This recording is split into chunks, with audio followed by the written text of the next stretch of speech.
تیسرا جو main topic تھا وہ تھا قرآن کیسے محفوظ ہوا. اس میں میں نے ڈیٹیل سے گفتگو کی تھی, لیکن میں آج اس کو مختصر بات کر رہا ہوں کہ قرآن پاک 25 سال کے اندر کتابی شکل تک پہنچا.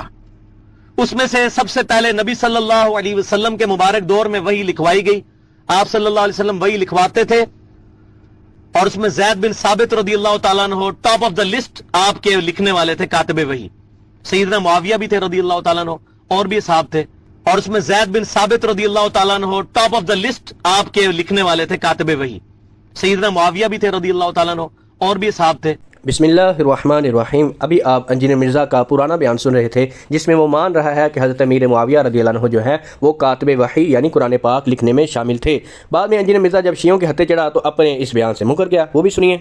اور میں مولویوں کو سنتا ہوں, ایک سعودی عرب میں مولوی بیٹھا ہوا ہے, اس کو عجیب و غریب قسم کی وہ باتیں کر رہا تھا. ایک انڈیا کا مولوی ہے, وہ بھی باتیں کر رہا تھا کہ جی حضرت معاویہ کے بارے میں اگر آپ نے بات کی نا تو قرآن شک میں پڑ جائے گا, لعنت اللہ علی الکاذبین.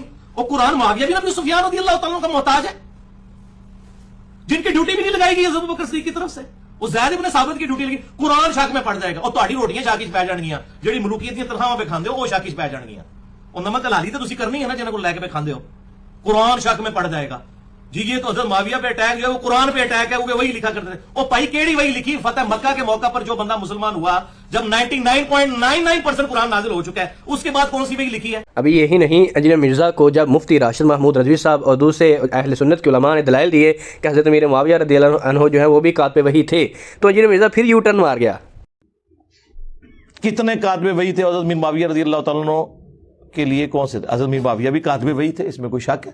انجینئر مرزا کے ایسے ہی بدلتے جو بیانات ہیں اور دوگلے پن کی وجہ سے یہ جو بات بات پر یوٹر مار جاتا ہے, تو انجینئر مرزا کے اسٹوڈنٹ بھی پریشان ہیں بیچارے. وہ کبھی کوئی عقیدہ ان کا ہوتا ہے, کبھی کوئی عقیدہ ہوتا ہے. جب ان سے بات کی جاتی ہے اور انجینئر مرزا کی ویڈیو نہیں دکھائی جاتی ہے تو وہ خود پریشان ہو جاتے ہیں کہ اب اس کی کیا تعویل کریں اور کیسے ڈیفینڈ کریں اسے.